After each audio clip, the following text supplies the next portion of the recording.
Olá, minha dica de saúde é sobre a doença chamada fibrose cística. A fibrose cística, também chamada mucoviscidose, nada mais é do que o muco, a secreção viscosa no corpo.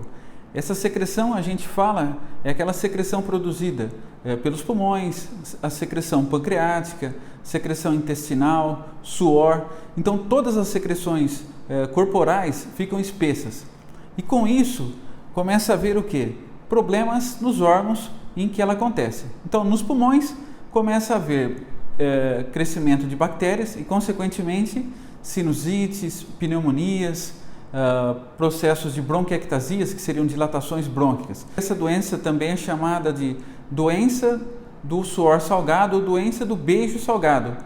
Ou seja, quando a mãe vai beijar a criança, se ela beijar a mão da criança, a pele, ela vai sentir um gosto de sal. A doença, antigamente, isso que eu falo assim, há 30, 40 anos atrás, a pessoa que tinha essa doença vivia no máximo 15 a 20 anos. Hoje, graças aos recursos diagnósticos e de tratamento, as pessoas chegam a viver mais de 40 anos, a maioria delas. O diagnóstico dessa doença inicia-se através do teste do pezinho. Nesse teste do pezinho são feitas dosagens de várias substâncias, entre elas da tripsina imunorreativa, a ITR ou IRT.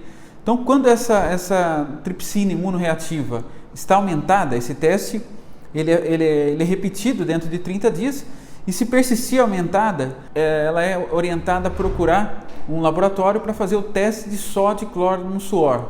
O tratamento dessa fibrose cística é um tratamento multiprofissional.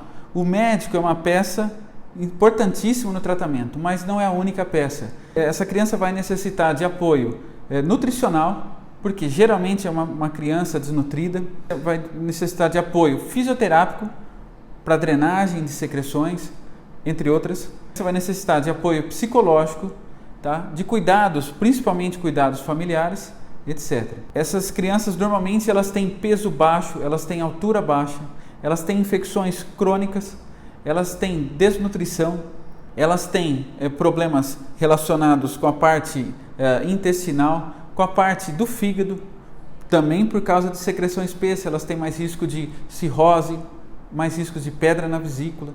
Então, a terapia da fibrose cística ela é multiprofissional. O tratamento baseia-se, então, além da equipe multiprofissional, baseia-se em hidratação adequada, em nutrição adequada, em antibióticos, quando existem infecções, quando existem bactérias, que a gente fala que bactéria que coloniza as vias aéreas superiores.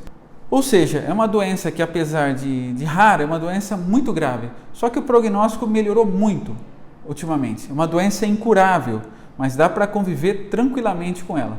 Bom, muito obrigado.